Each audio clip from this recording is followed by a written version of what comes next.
एकलव्य शाळेच्या पाण्याचा सेंट्रल किचनसाठी अनधिकृत वापर, दोषींवर कारवाईची मागणी। आदिवासी विकास विभागामार्फत आश्रम शाळांसाठी सुरू करण्यात आलेल्या सेंट्रल किचनचा ठेका global hospitality solutions Shanti Villa Khadki Pune या कंपनीला देण्यात आला असून हे central kitchen Eklavya model residential school Shendegaon येथील बाजूच्या बिल्डिंगमध्ये कार्यरत आहे।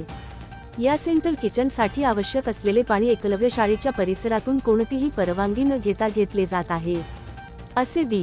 16 जुलै 2026 रोजी अखिल भारतीय आदिवासी विकास परिषद कोकण महाराष्ट्र प्रदेश उपाध्यक्ष रवींद्र मराडे यांनी संबंधित ग्लोबल हॉस्पिटॅलिटी सोल्युशन शांती विला खडकी पुणे या कंपनीच्या प्रतिनिधींना सेंट्रल किचनसाठी एकलव्य शाळेचे पाणी वापरण्याबाबत सक्षम प्रशासनाची लेखी परवानगी आहे का, अशी विचारणा केली। त्यावेळी कंपनीकडे अशा प्रकारची कोणतीही लेखी परवानगी उपलब्ध नसल्याचे समोर आले। त्यामुळे या सेंट्रल किचनसाठी आवश्यक असलेले पाणी एकलव्य शाळेच्या परिसरातून कोणतीही अधिकृत परवानगी न घेता घेतले जात असल्याचा आरोप करण्यात आला आहे। तसेच एकलव्य मॉडेल रेसिडेन्शियल स्कूल शेंडेगावचे मुख्याध्यापक श्री अरुण मस्कर यांनी कोणतीही सक्षम प्रशासकीय परवानगी न घेता सेंट्रल किचनला पाणी पुरवठा करण्यास परवानगी दिल्याचा आरोपही करण्यात आला आहे।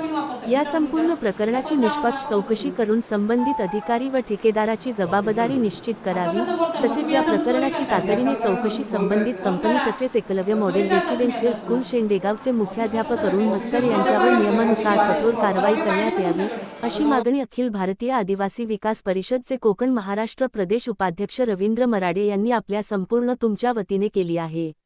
विद्यार्थ्यांच्या हक्काच्या पिण्याच्या पाण्याचा वापर इतर कोणत्याही कामासाठी होऊ नये, तसेच या प्रकरणातील दोषींवर कठोर कारवाई करून भविष्यात अशा प्रकारांना आळा घालावा अशी मागणी केली आहे। रवींद्र मराडे, शहापूर।